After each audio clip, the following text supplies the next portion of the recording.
Good evening, everyone. Thank you for joining us at the Fifth Avenue Synagogue Sunday night lecture series.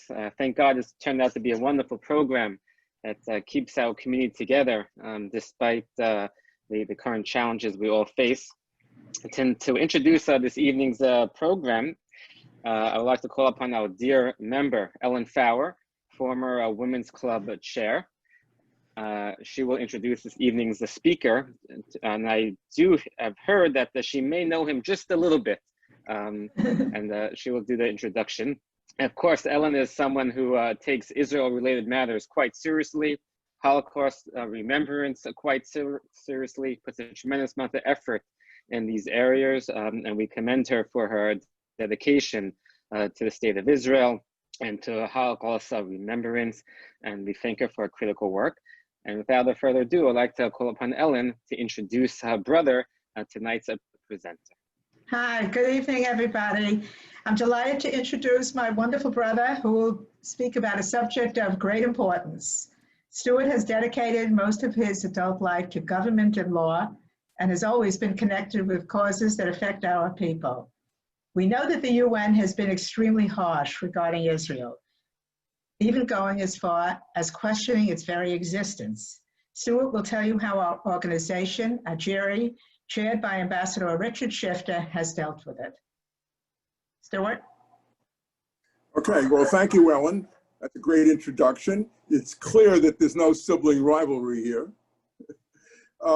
Ellen, the audience should know that what a wonderful role that you're playing both on the board of directors of AJIRI, but also as the delegate of the Jewish Women International to the UN, where you've done yeoman service to the Jewish people and, of course, to AJIRI with your meetings with ambassadors and so on. So we're very proud of you.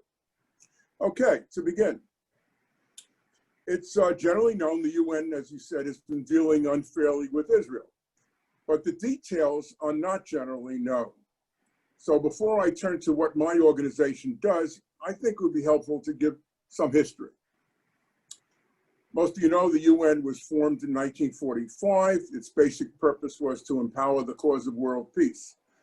But after 1974, efforts were made to end the existence of Israel as a majority Jewish state through support of the so-called right of return and force Israel to accept the 5.5 million so-called refugees who call themselves Palestinians, which would result, of course, in the end of the Jewish majority in Israel.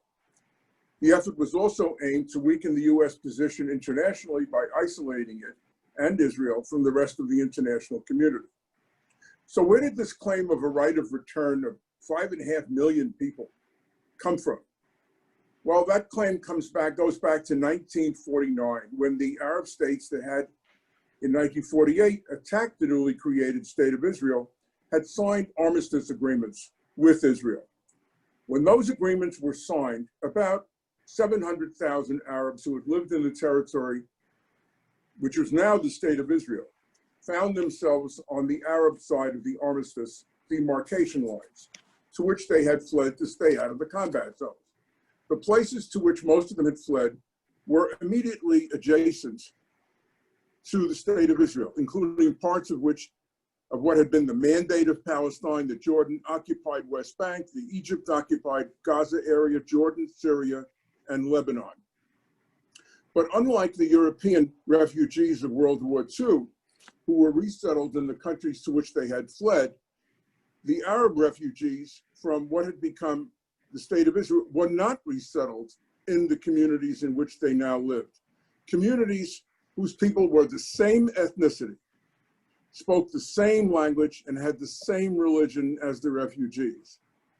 They and the governments of the countries in which they lived insisted on the return of these refugees to the homes that they had abandoned in Israel. However, it is not only the refugees who fled who are classified by the UN as, quote, Palestinian refugees. The UN also provided that, as distinct from other refugees worldwide, the refugee status would be inherited generation after generation. As a result, we're now dealing with 5.5 million Palestinian refugees, less than 1% or no more than 40,000 of whom are refugees of 1948 and 49, and more than 99% of whom are descendants of these refugees. Their mass migration to Israel would reduce the Jewish population of Israel to a minority and would thus end the existence of the Jewish state. So what began the takeover of the UN General Assembly by the enemies of Israel? In 1974, Fidel Castro, who was determined to weaken the US internationally, and Libya's Muammar Gaddafi, who was determined to eliminate the Jewish state. They were both candidates for leadership in the non-aligned movement. They joined forces and succeeded in putting together a majority coalition in the UN General Assembly.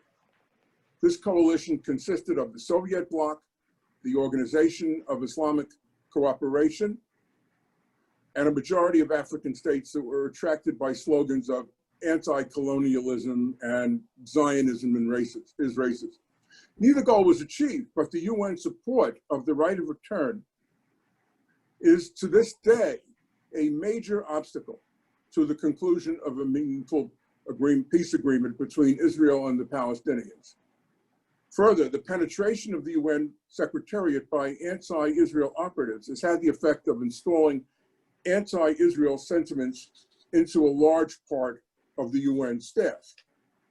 So how is this UN endorsement of the right of return accomplished? Well, one of the first steps was to invite Yasser Arafat to address the UN General Assembly in September 1974. Wearing a pistol, he delivered a 2-hour speech.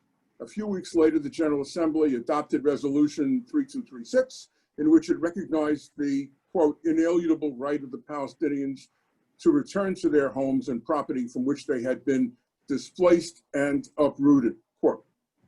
The resolution then declared that the UN General Assembly, quote, calls for their return.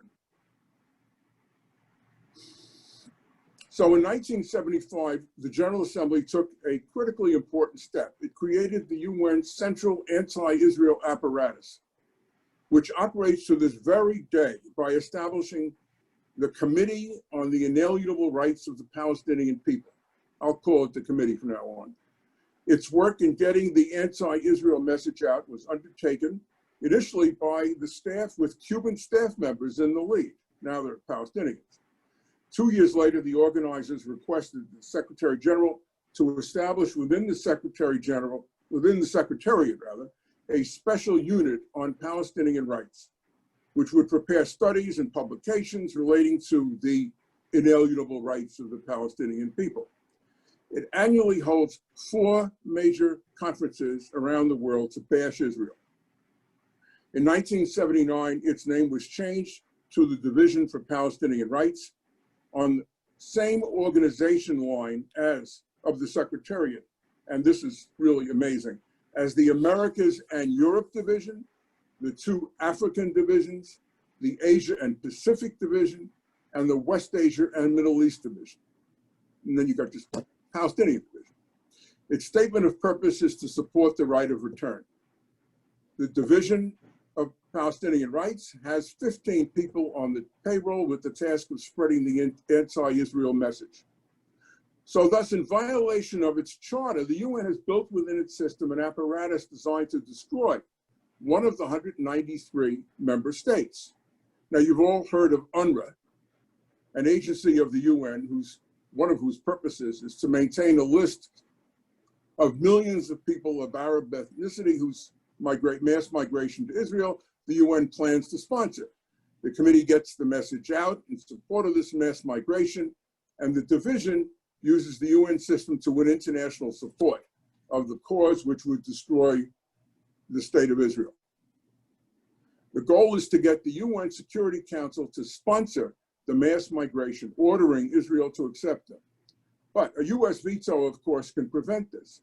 But the proponents believe that by attaining worldwide support, they will ultimately cause the United States to give in and allow the Security Council to adopt a right of return resolution, which would enjoy the status of international law.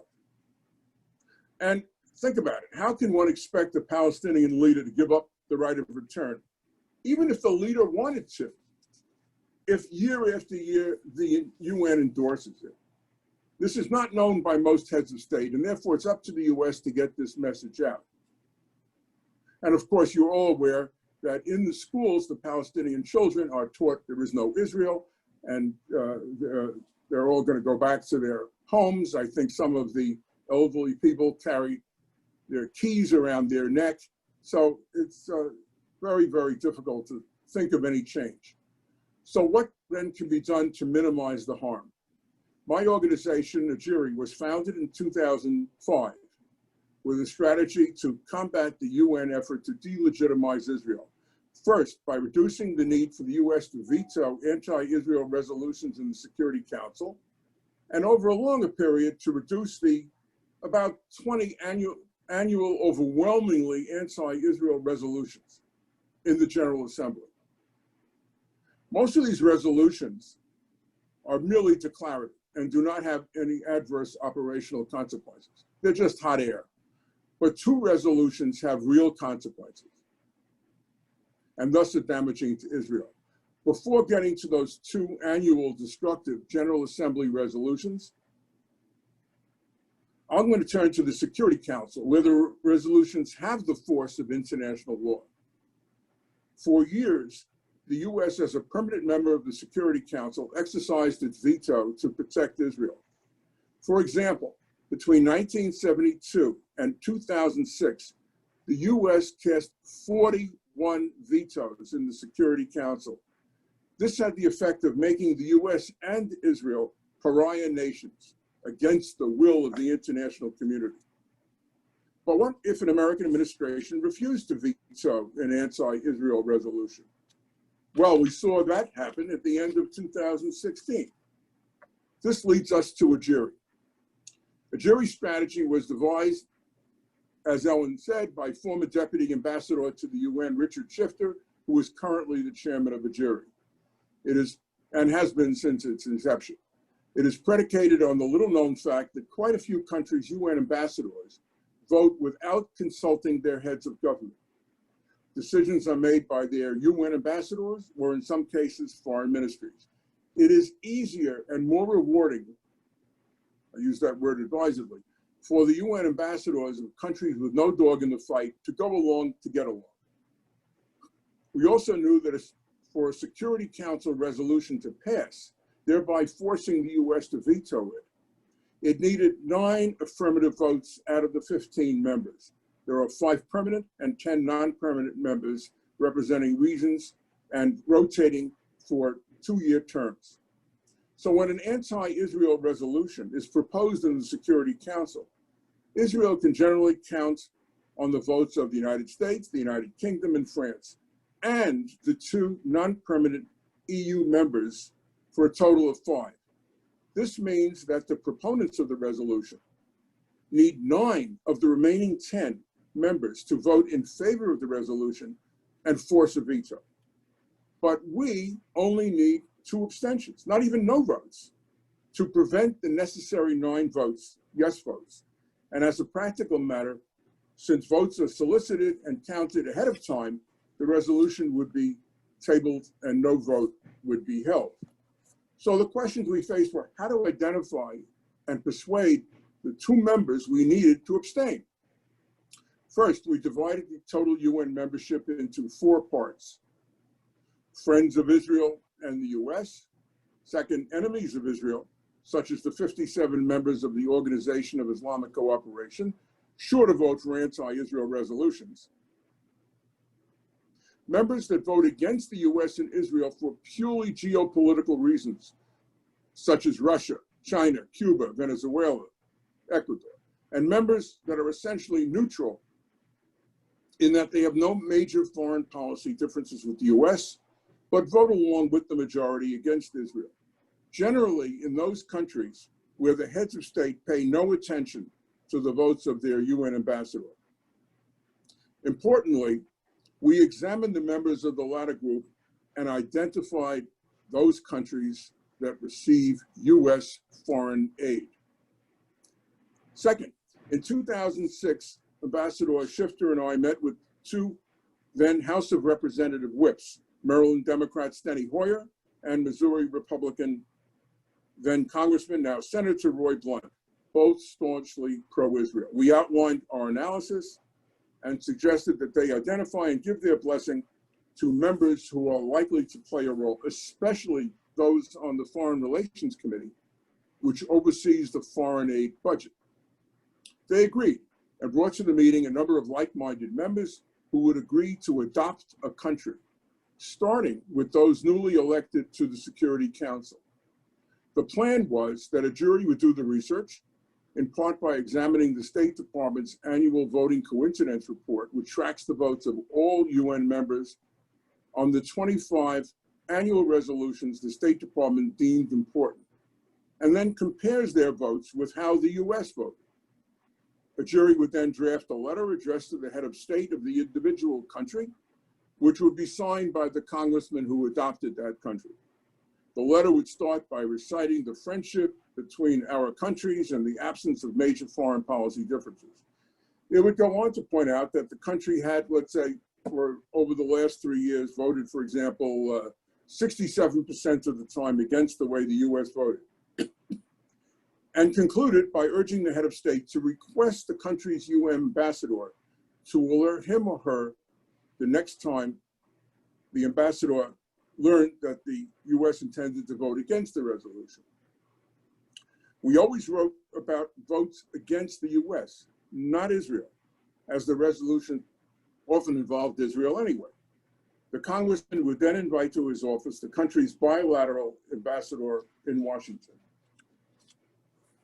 whose job is to maintain good relations with the US and keep the money flowing. The congressman would discuss the contents of the letter and then hand it to the ambassador for delivery to the head of state in the diplomatic pouch. It was often followed up by direct contact between the congressman or even sometimes congressional leadership and the head of state. The strategy worked virtually every single time. As proof, between 2006 when we started and today, the US has had to exercise its veto only 3 times. Remember, I said 41 times between 1972 and 2006. Let me give you a couple of examples and anecdotes of our success. Colombia was consistently voting against Israel, despite receiving the 3rd most foreign aid after Israel and Egypt in order to combat the drug cartels. In this case, we involved the senator, the late Arlen Specter of Pennsylvania, who was personally friendly with Colombia's then president, Uribe. The senator called Uribe, and the votes in the UN shifted more favorably. Uribe was unaware of how his ambassador voted. Here's another example. A few years ago, a small African country, Burkina Faso, which had just been elected to the Security Council, was consistently voting against the US and Israel, despite having received from the State Department a Millennium Challenge grant of $400 million awarded to nations which had taken positive steps towards democracy, transparency, and the rule of law. Northern Virginia Congressman Frank Wolf, now retired, volunteered. He called the embassy and asked to speak to the ambassador. He was told that the ambassador was back in the Capitol, and it was suggested to the congressman that he call the UN ambassador. Congressman Frank blew up, exclaiming, "What the hell do you people have an embassy for?" Within 48 hours, the ambassador was in Frank's office together with the Secretary of the Cabinet. A month later, the State Department reported that Burkina Faso had done an about-face and was now voting with the US. So as I said, when the proponents of the Anti-Israel Security Council resolution discovered that they don't have the 9 affirmative votes to force the US into an embarrassing veto, the resolutions are tabled. Thus, for example, after Gideon Shalit was abducted in Gaza and Israel mounted an armed excursion, the UN Human Rights Council took up the matter and referred the infamous Goldstone report to the Security Council with a recommendation to take action against Israel. No vote was taken. The same happened with subsequent Gaza wars. In 2012, however, Mohammed Abbas thought he had the votes for Palestinian statehood, and the Arab representative on the Security Council introduced the resolution. But to Abbas's surprise, Togo and Nigeria abstained after heavy lobbying, and the resolution failed to get the 9 affirmative votes. The decision by Nigeria to abstain came in the final hour. Ambassador Shifter called the former Israeli ambassador to the UN, who in turn called Bibi Netanyahu, to point out that we were just one vote away from a setting in which no veto would be needed. Prime Minister Netanyahu called the Nigerian president, Jonathan Goodluck, who called his ambassador to the UN to instruct him that Nigeria should abstain. The 2 annual General Assembly resolutions that are most critically important are the resolutions that extend the mandates and, most importantly, the funding authorizations for the committee that I mentioned on the exercise of the inalienable rights of the Palestinian people, in which 26 UN member states are represented, and the Division for Palestinian Rights in the Secretariat. As I mentioned, these provide UN support for the claim of a right of return and the massive population transfer of Palestinians to the State of Israel. As AJIRI sees the situation, there are indeed a number of UN member states that would favor efforts to end Israel's existence. But we also believe that the heads of government of a significant number of the states that vote for the resolutions or abstain are simply not aware of the true meaning of these resolutions. The Palestinian leadership, of course, understands the meaning of these resolutions very well. The failure of many officials to understand the true meaning of the resolutions is due to the fact that their texts are cleverly worded so that the term right of return does not appear in them. Instead, the relevant text use wording that needs to be carefully examined to lead the reader to recognize that the resolutions espouse the right of return. It is by making both diplomats and members of Congress aware of the true meaning of the committee and the division that AJIRI has gotten the word out on the General Assembly role in interfering with the efforts to obtain an Israeli-Palestinian peace agreement.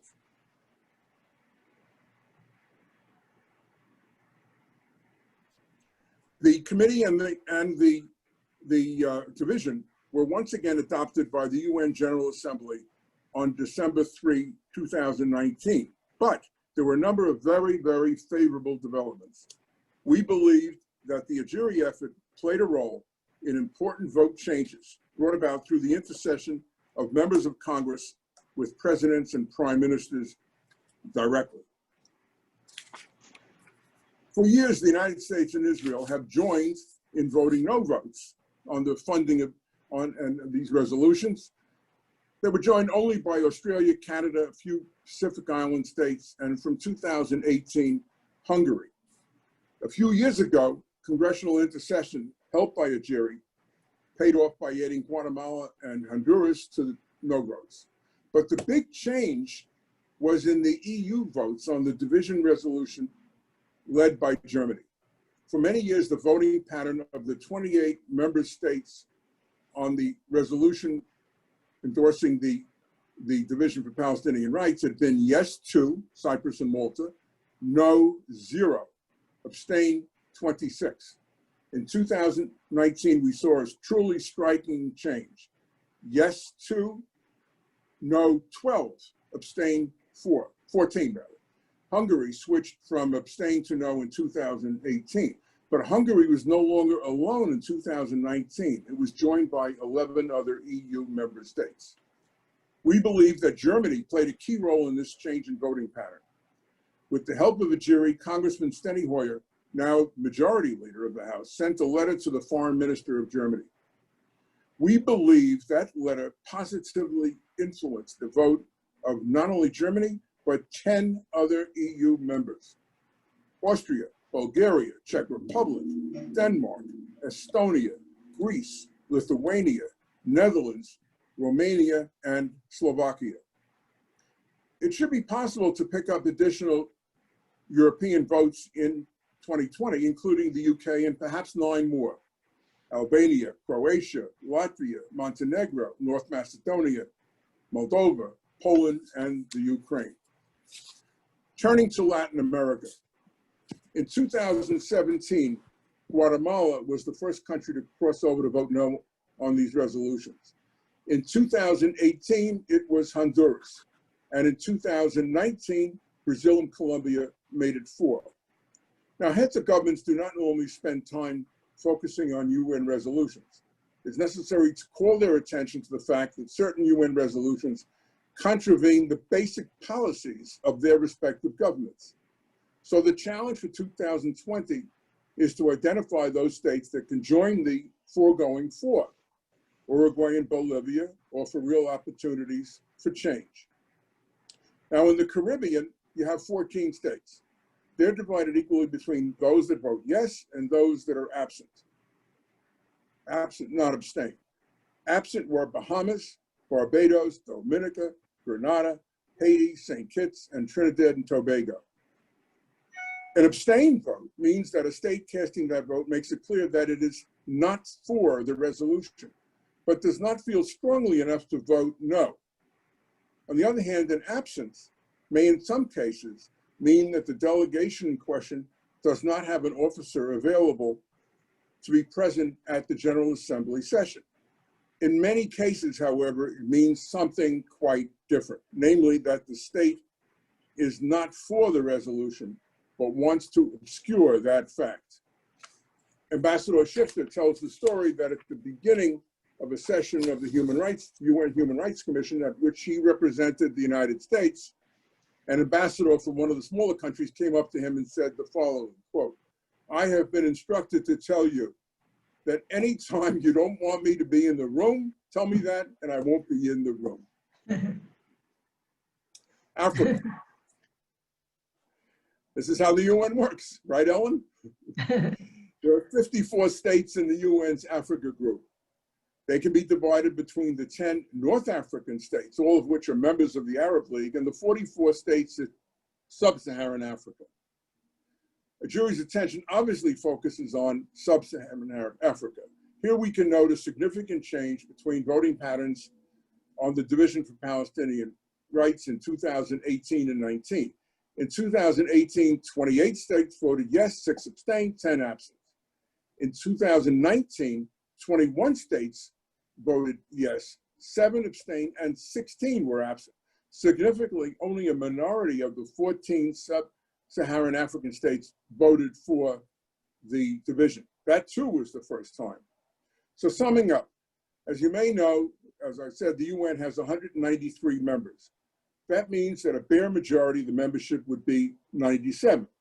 At the current session, for the first time in decades, the yes votes on both resolutions were less than a majority of the UN membership.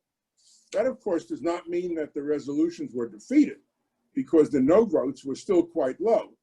But it appears that a number of states that are reached by the message that they should not vote yes on these anti-Israel resolutions. On the committee, the yes vote was down from 100 to 92. In 2019, it was 92 yes, 13 no, 61 abstained, 27 absent. On the division, the yes vote was down from 96 to 87. The 2019 vote was 87 yes, 23 no, 54 abstained, 29 absent. But there is another way we might be able to hurt the division and the committee, by defunding them. I think you've all been reading about that expression, defunding them, lately. Both the committee and the division raise budgetary questions, in that their operations need to be funded out of the UN budget. The resolutions require, under the UN budget, under the UN charter, a 2/3 majority for them to pass. So what we are looking for in the 2020 session, we certainly need to identify, again, the yes votes cast by states whose heads of government would not vote yes if they understood the meaning of the committee and the division. What we need to defund them is 1/3 plus 1 blocking minority, so that the the two resolutions don't get the appropriate 2/3 that they need. Finally, a few words about Israel and American Jews' view of the UN. For a long time, Israel really didn't care about the UN and its anti-Israel activities. In fact, David Ben-Gurion coined an expression to show where he stood. Shmum. In colloquial English, it would mean UN, forget about it. But even General Assembly resolutions, advisory resolutions are important. Resolution 181 in 1948 partitioned the British Mandate of Palestine into three parts: Israel, Palestine, and an independent Jerusalem. But due to Arab opposition, there was no Security Council vote. Nevertheless, that resolution triggered Israel's declaration of independence. Then there was the case of South Africa, which is the model for what the Palestinians are trying to do now with BDS. The GA passed a very strong resolution boycotting and sanctioning South Africa for its apartheid and set up an office in the Secretariat to track how each country implemented the resolution. Although the United Kingdom would not permit a Security Council resolution to pass, the GA resolution effectively brought down the South African government. Today, thanks in part to Israel's former ambassador to the UN, Ron Dermer, Israel has since 2016 changed its view about the UN. Previously, Israel was content with having bilateral relations with as many countries as possible and would overlook the UN votes of those same countries who would wink and nod about their UN votes. But for the first time in July of 2017, at a summit with African leaders, Prime Minister Netanyahu listed as one of Israel's priorities in international affairs the changing of anti-Israel votes in the UN when he discussed how Israel could help other countries with agriculture, energy, water conservation, and technology. AJIRI works very closely with Israel's embassy in Washington. As for American Jews, we have discovered that many feel that the UN is a lost cause. We don't agree. We recognize the enormous damage that the UN can do to Israel, but we deny that it is hopeless and have seen a change for which we take a small modicum of credit. It is our mission, in addition to help change UN votes, to alert the Jewish community about both the dangers and the opportunities. Thank you, and I welcome your questions.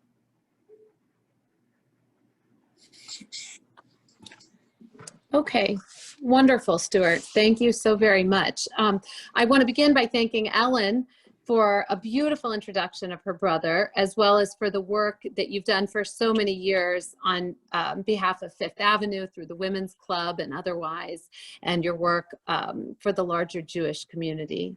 Stuart, we thank you for a very informative and illuminating presentation and for your advocacy with AJIRI.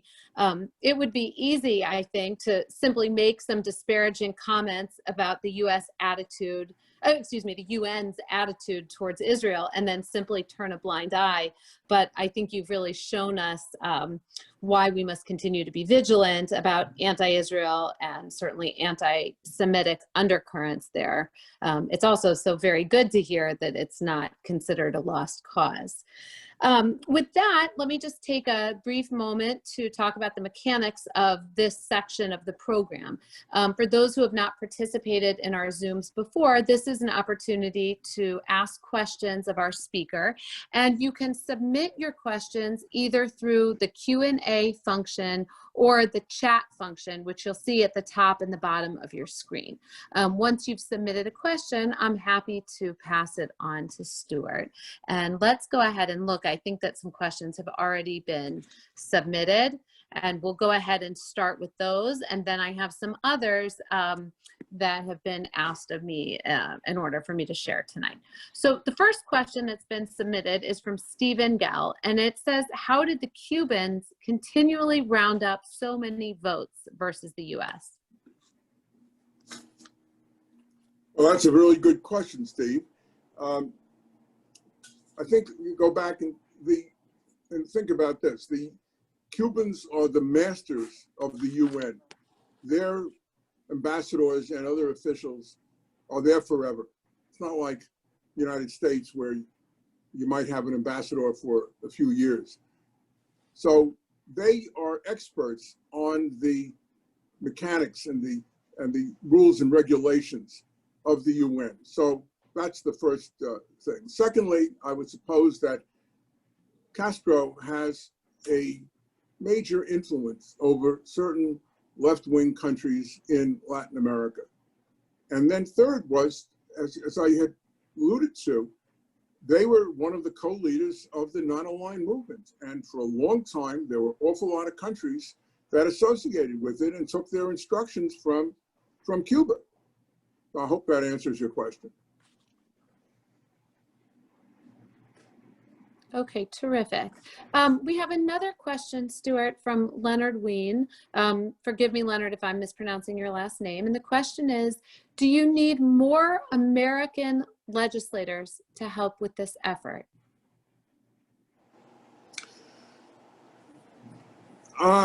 Good question, Leonard. I'm not sure. I think it's, in this case, it's more quality than quantity. What we need are a couple of factors in the choice of congressmen. Number one would be, of course, membership in the Foreign Affairs Committee, because they control the budget. And so that speaks volumes to the heads of state.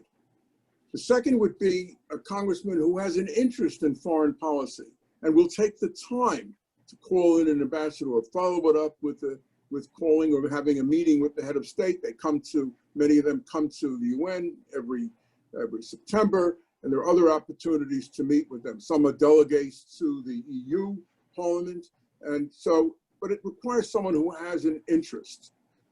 And others besides the Foreign Affairs Committee would be someone on the Armed Services Committee or someone Ways and Means Committee. Those would be important, and obviously the more senior, the better.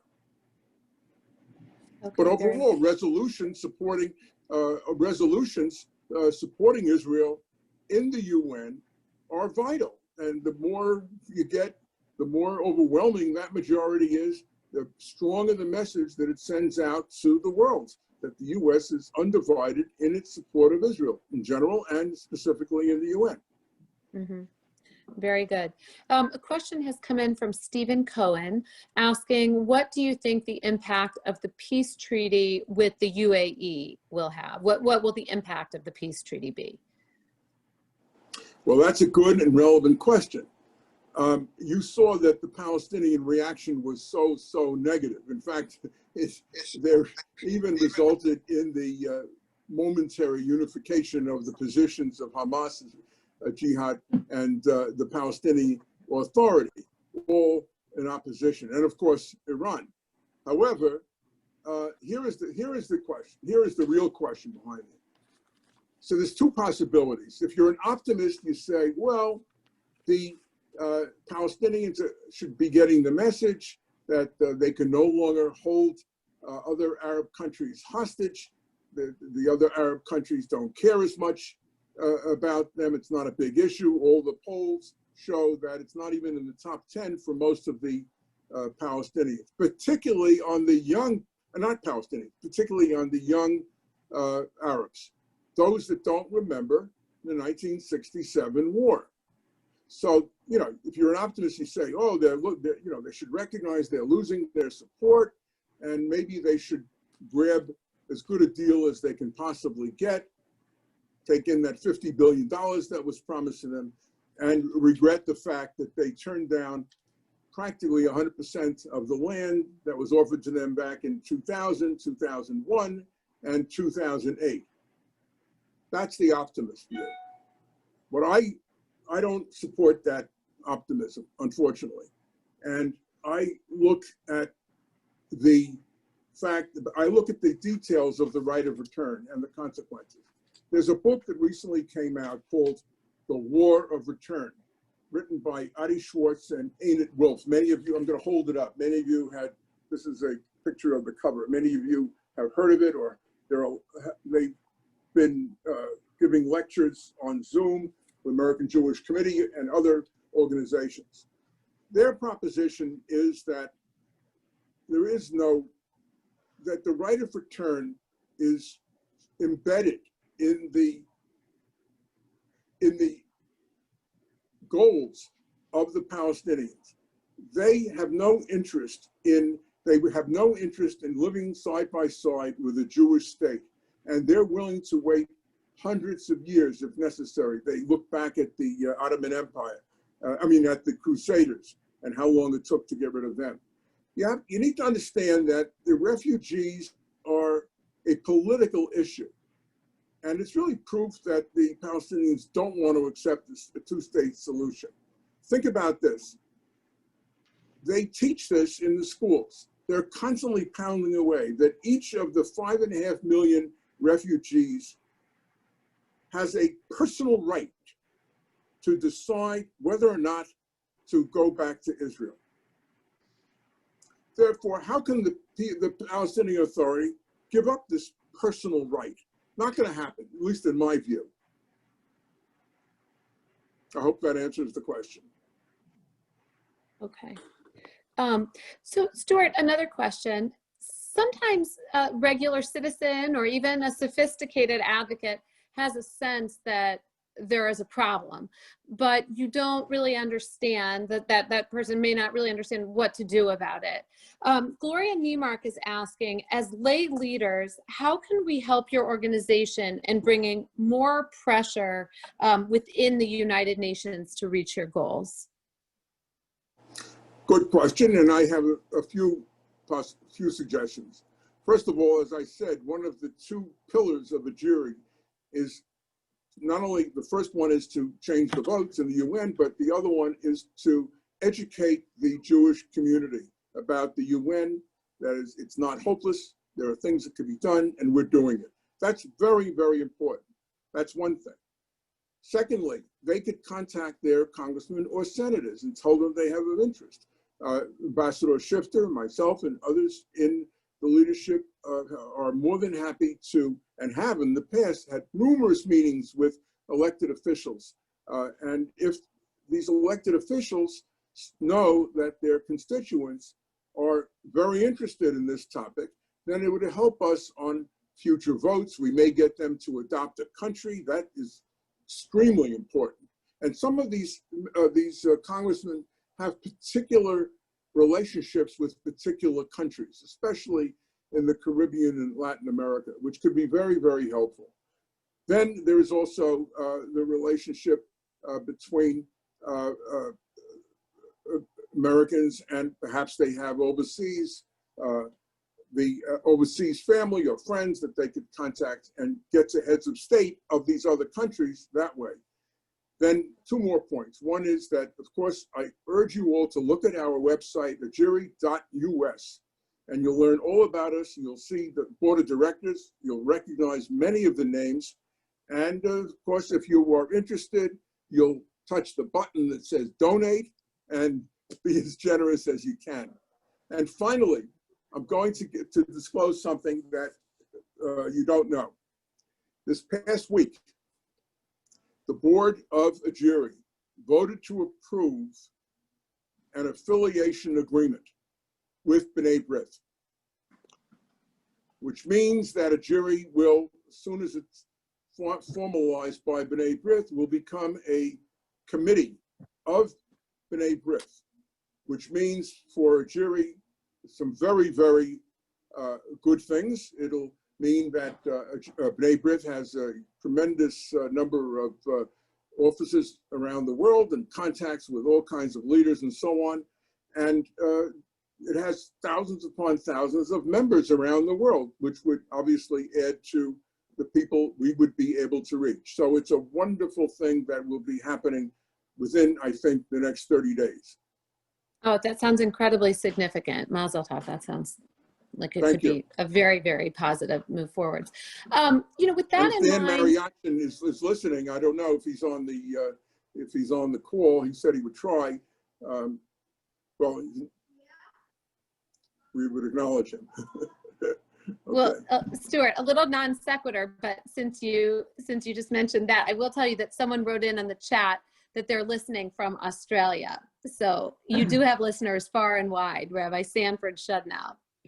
So, but in the vein of the previous, In the vein of the previous question, you know, of course, now we see terrible anti-Semitism on college campuses and among young people. And I'm wondering if AJIRI does any kind of special outreach to young people to teach them how to advocate on behalf of Israel or to intern with your organization or otherwise. In a word, the answer is no. And I'll explain. We're a very small organization. We have a mission, a really narrow mission, changing UN votes. And we are very well equipped to do that, perhaps better than most other organizations. And certainly no other organization has the 100% focus on this the way we do, nor do they have an ambassador shifter who knows the ins and outs of the UN. There are other organizations, I could name 4 or 5 off the top of my head, that are involved in exactly what you're suggesting. And I don't believe that, I think overall there's too much duplication by Jewish organizations for reasons which would take days to describe and explain.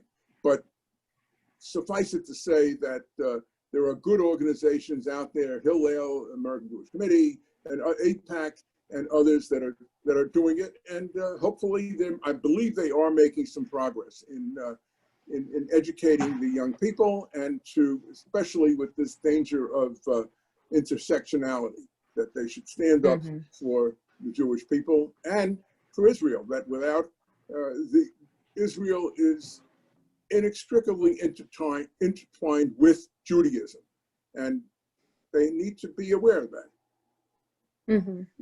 So to hone in on this idea about the narrow mission of AJIRI, I was really fascinated during your presentation about this idea that some of the ambassadors or prime ministers function as, for lack of a better term, rogue actors, where they're making independent decisions or decisions that are independent of the larger country, because of course, you know, when you think of the UN, you think of countries taking official positions.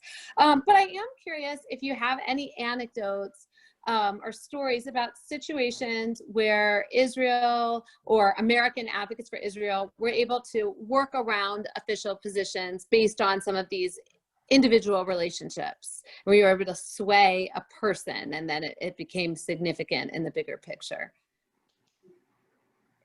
Well, I mentioned several examples of where the direct connection to the head of state who didn't know how his ambassador was voting. I mentioned Uribe in Colombia and Burkina Faso, but I think the most recent one that I can remember was in 2019, when the Tunisian ambassador was for the first time learned that his ambassador had voted against a particular resolution. Unfortunately, I can't remember exactly which one it was, but I do remember the headlines that as soon as the prime minister, the president of Tunisia heard about this, he immediately fired his ambassador. That had to send a pretty strong signal to obviously not only that ambassador's successor, but I would hope that to other ambassadors as well. But, you know, the answer is we just got to keep on top of, it's all about the heads of state, and not even foreign ministries, because some foreign ministries are very, very left-wing and may be opposed to Israel. It's the head of state who's got all kinds of balls that he's got in the air, including, as I mentioned, U.S. foreign aid. But there are other things also. Yeah. For example, if they're interested in a relationship with Israel and getting some benefits, now Israel is basically saying, come on, vote with us. You want our help? Vote with them. And Stuart, for those of us who haven't had the opportunity to be on the inside at the UN, how are these relationships forged? You know, like I know I'm a little more familiar with state and federal politics in the United States. And, you know, of course, there's the whole lobbyist-legislator relationship, and legislators are wined and dined, and it often can be very personal. But how does this happen within the UN? Is it the same kind of thing? I mean, do people take heads of states or ambassadors to dinner and forge a relationship that way? Is it, how do these things happen? Well, I think my sister is in a better position to answer the questions with respect to the UN ambassadors. because she's in New York and she gets to know them, and there are all kinds of opportunities to meet with them. And in particular, when you're dealing with African countries and Asian countries where most Americans don't pay much attention to them. They're not France, they're not where, or the UK, where there's the fancy, where American hosts and hostesses would love to get invited to these embassies, and they have dinner parties for them and so on. It's very prestigious. Very few people really pay attention to some southern African country. That's where there is an opportunity. And I'm glad to say that my sister has been pursuing that effectively. But as what I said before was the #1 avenue was in Washington with the bilateral ambassador, because that person is not corrupted by what goes on in the UN and has a much broader interest, not just a particularly, perhaps a selfish interest in maybe getting the votes for a chairmanship of a committee, or help in getting a kid into a school, or I don't even want to go into the other possible reasons that they make it easier to go along, get along. Right. Stuart, on a different note, would you be willing to talk a little bit or address the transition from having Samantha Powers in the UN to Nikki Haley in relation to the US position on Israel or anything else? Well, I think Nikki Haley did a remarkable job of being a loud voice and telling other countries that the US is watching and is counting the votes, and there could be consequences if they are continually taking an anti-Israel position. There are consequences. That is a message that I don't think ever got out very clearly before. And so to that extent, that was extremely helpful. Another question has come in, maybe somewhat related to that one, asking if you could tell us under President Trump, how have things changed? I didn't hear that. It was muffled. Could you repeat that? This audience member was asking, how have things changed under President Trump? Well, I think that, I mean, I am not going to get into the politics or the election with a couple of months to go. I believe very strongly that support for Israel must be bipartisan. Having said that, I certainly applauded what Nikki Haley did in her couple of years there in the UN, and obviously I am applaud the recognition, the moving of the embassy to Jerusalem, and recognition of the sovereignty of Israel over the Golan Heights. And let's hope that the UAW normalization leads to more things. But I don't want to get into that. Samantha Power was, of course, the ambassador when the U.S. decided, obviously she was under instructions from President Obama, not to cast a veto, or to oppose that resolution.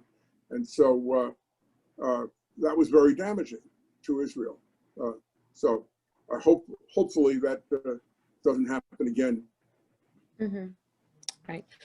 Stuart, one final question, and it's a big picture question, and that is, where do you see the future of the UN going? Is there a point at which the UN will become obsolete? That's a very good question, Rachel. I don't think so, because what people are not fully aware of is that there are a number of agencies in the UN that are important, that do a very, very vital job in law of the sea, and in having to do with air traffic and health and peacekeeping, sending UN peacekeeping troops. Sometimes they're not particularly effective, as in Lebanon. Sometimes they are. Sometimes they can be brought up on human rights charges for rapes in Africa and the Congo. But they're hopefully with better leadership. And what I would like to see is just better leadership in the UN and in the Secretariat. But there are enough important things that are done by the UN that I think it would be an error to think that it's obsolete. If for no other reason, that every September all these heads of state get an opportunity to talk to each other. Right. Stuart, before I finish, let me just mention that there was a request that came through the Q&A that you give your remarks to AJIRI to post on their website as well. So I just wanted to pass that on to you. With I would that be happy said, to answer any other questions or go to the website, Sure. either way, or you can give the email address. And, you know, I urge everybody to look at our website. It gives a lot of information about what we do. Okay, very good. Well, I just want to thank you again for your advocacy on behalf of Israel and the Jewish people. Any institution, of course, rises and falls on the strength and dedication of its members. And truly, what you're doing has a role in changing the course of history. So I thank you for joining us here today. Well, I want to thank you very much. Because it's my pleasure. I want to thank you very, very much for the synagogue for giving me this opportunity to tell the message of AJIRI, and it was really wonderful, and I appreciate it very much. Well, it was a pleasure to have you, and with that, I'm going to turn it back over to the rabbi. Thank you so much, Stuart. Thank you, Rachel, and thank you, Stuart, for this highly important presentation and all your work on behalf of the State of Israel and the Jewish people. And thank you, Ellen, as well, for the introduction and coordinating. Just one final question for you. You know, there's a lot in the news today about the new treaty between Israel and the UAE. And even today, there's reports about improved relations with Saudi Arabia. Now, this is most definitely promising news and very, you know, bring very important, significant developments. Do you think if things do proceed in this path of improved relations between Israel and its Arab neighbors, that could impact how other nations around the world, in Europe, in South America, other nations around the world, could they potentially also see this improved relations that Israel has with its neighbors and perhaps change their position as well? I think so. That's a great question, and I think so, because what I didn't mention in the history of the anti-Israel votes, you begin to ask yourself, why did all these countries consistently vote against Israel? And I'm talking about apart from the Muslim countries or the Arab countries. And the answer really goes back to thinking about Secretary of State and General Marshall in his discussions with Harry Truman. There are a lot more Arabs than there are Jews and Israelis, and they had the oil. Now, oil isn't so important as nearly as much as it was, and I guess you could, to use the Yiddish expression, maybe this UAW agreement, if it's followed by others, gives the heksha to other countries to say, hey, if the Arabs are normalizing with Israel, what are we doing? You know, Israel can do so much for the world with its technology, agriculture, energy, water conservation, and God knows how many of these African and Asian countries need that help desperately. And number one would be Iran, but that's a whole different question. There, the people are going to be getting very thirsty very quickly. Right. Okay. Thank you so much, So Stuart. Oh, very nice. And of course, you know, with the new year ahead of us, we have a lot to pray for. We have to, you know, with the epidemic, of course, but we also always have to remember to have in mind during the holidays the state of Israel, the future of the state and the Jewish people. And once again, we thank you for your critical work defending the state. So thank you, Rachel. And thank you, Rabbi, for inviting me and for all the good work that you do.